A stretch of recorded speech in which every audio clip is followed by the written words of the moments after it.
Yo, What's up? how we doing, boss? Good, man. Chilling. LA? Philly? Nah, man, I'm in LA. And how's quarantine treating you? Yeah, it's crazy, man. My time schedule's all messed up. I'm used to getting up at 4:30 in the morning. I'm getting up like at 11, I know, so 12. I'm am I, like, so am I. I've been it's doing the same nuts. thing. Yeah. How's It's that crazy. gym down? How's the gym down there? How's it been for business? Because obviously it's crippling for so many businesses, but you've just started up a great new gym in LA. You were Yeah. flying. I saw all your social media stuff. It was packed Yeah. all the time. No, the Typical, right? gym, the gym, man, it was doing great. I mean, right now it's on hold, but it was doing great, man. Staying busy with it. It's one of those gyms where it's not really for boxers. It's more just the average folks that just Mm. get off from work, come to the gym. So it's dope.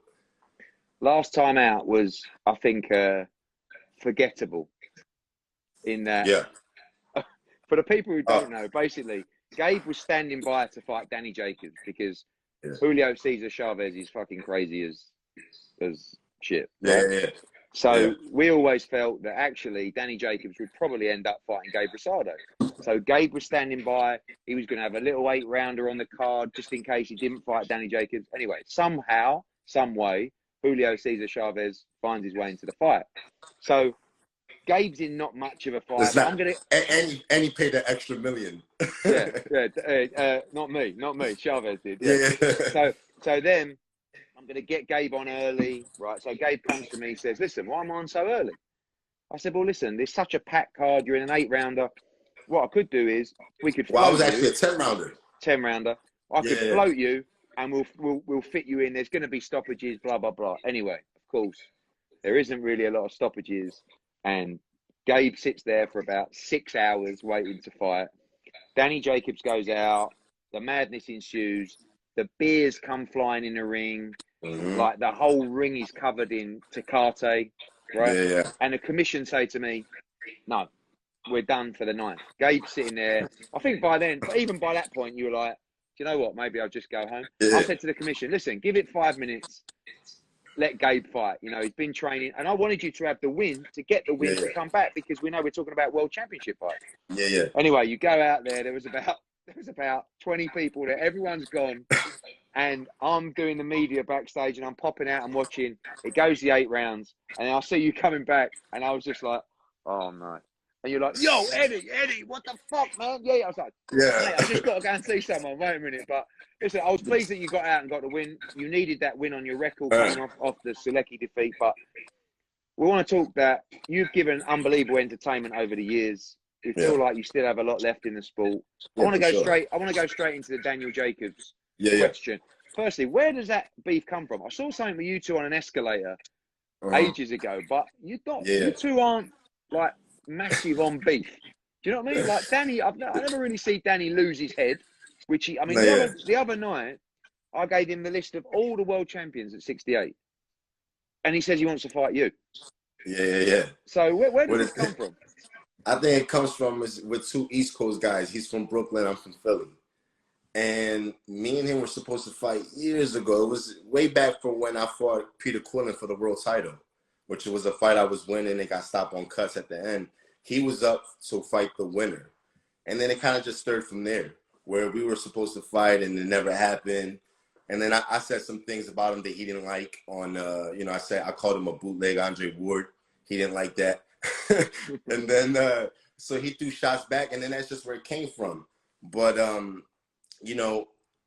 I've been calling him out, been wanting to fight. I think the fight is huge just in boxing, period, but especially if it was in the East Coast, being he's from Brooklyn.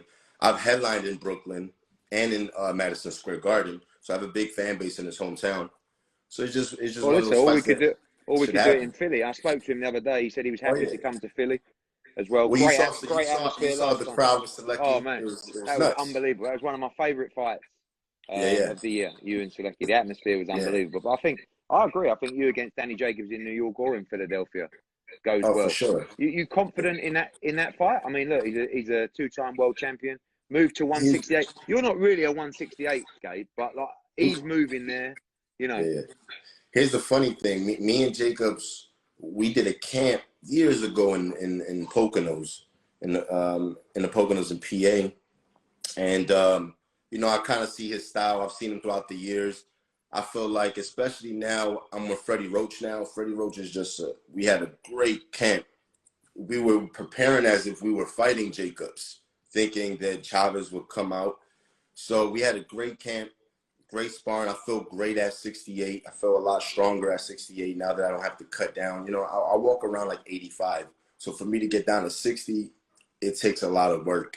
So I like my chances with anyone at 68 right now. At 68 is loaded. So you got Smith, you got Saunders, and you know, you got Canelo, everybody, man. So I think with Freddie Roach, man, we're ready for whoever at the division. You've been around boxing, you know boxing inside out. When we talk about that 68 division and we look at the champions, I'm going to give you those 4 world champions: Callum Smith, Billy Joe Saunders, Benavidez, and Caleb Plant. Starting with number 4, the weakest, I want you to rank those 4 champions for me. And don't sit on the fence.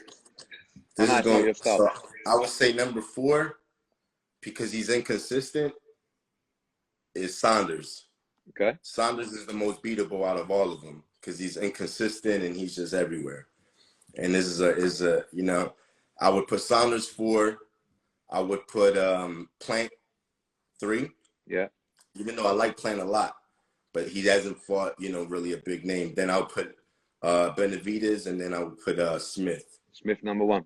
Yeah, I really wouldn't consider Canelo the top guy because Canelo's holding the interim.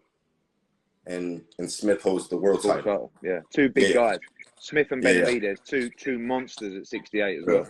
2 massive guys. I love that fight. Benavidez is a really good fighter, but he's still young, so there's a lot of learning he has to do. But he's a good fighter.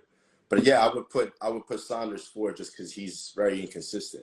But if Saunders has skills, you know, he might start calling you out now if you put him number 4. He won't like that. we were supposed to fight. That's right. Yeah. On the Paul fight, on the Paul card. Yeah, exactly. And, you know, it just didn't work out. That's why we needed to get you to win. You're right, yeah. I know. Yeah. I know. But, listen, so for you, hopefully we get through this soon and we look to make that Jacobs fight on the East Coast. When we talk about your career, Gabe, you've had some amazing fights, some amazing nights, but you just keep kind of reinventing yourself. Like it's like, Rosado's done, then he comes back, gets a couple of good wins. I mean, you lost against Sulecki in a very tight fight, and in fact, if you would have started better, you would have won that fight comfortably. But what's left? What's left for Gabe Rosado? What does the future look like over the next couple of years? You've given a lot to the sport. I think it's going on 15 years pro, which is crazy, right? So Bernard Hopkins says you're lucky to have 10 years. So just to have 15 is insane. But I think I'm sharp, you know, the experience, and then I think now bringing in Freddie into this next chapter, I think is going to open everything up. I think for sure we're going to surprise the 68 division. I mean, I see myself. My goal is to win a world title against whoever it is. I think at my A game, I can definitely do it. I'm my worst enemy, honestly. Any fight that I've lost, it wasn't like I got, you know, dominated. There were fights that were close, bad decisions or cuts or things like that. So it wasn't like I was ever, you know, maybe a Golovkin fight was a fight where he definitely got the best of me. You know, it was a Golovkin in his prime. But other than that, man, I've always been in a fight. I think it's just up to me to just staying focused, staying sharp, having a good camp, and then bringing in a trainer like Freddie who pretty much controls the camp. I'm a control freak. So if you allow me to control the camp, I'm going to call the shots, and it's going to be the way I'm going to do it. With Freddie, it was my first time doing a camp with Freddie where I literally just did whatever he wanted. You know, no entourage, no nothing. It was just me and Freddie. So that was kind of like something new where I went into the fight just feeling great, you know. So it was just a different look. So I think we're going to see Gabe Rosado win a world title. Good stuff. Hopefully this year. Well, I think the UV Jacobs is a good chance of happening, and I think the winner of that fight has to go and fight for a world title. So listen, it's been a pleasure having you on, my friend. Stay safe over there. We'll catch up you soon. Stay safe. Oh, and prayers to your father as well. Thank you, mate. No, he's good. Daniel Jacobs has just come on and done a laughing face. At you. I Any got him. I last got words? something Any for him. last words? Listen, I will knock out Daniel Jacobs if the fight happens, because I can beat Daniel Jacobs. I see a lot of flaws in his game. I think he's more hyped than anything. I like the guy, but I don't think he's what they make him out to be. So I would definitely like to fight Jacobs to knock him out and do what Canelo didn't do or G didn't do. So definitely. Okay. Right. Yep. Well, I'm sure he'll respond in due course, and we'll speak soon. All right, for sure. Cheers, Gabe. Take care, mate. All right, man. Have a good one.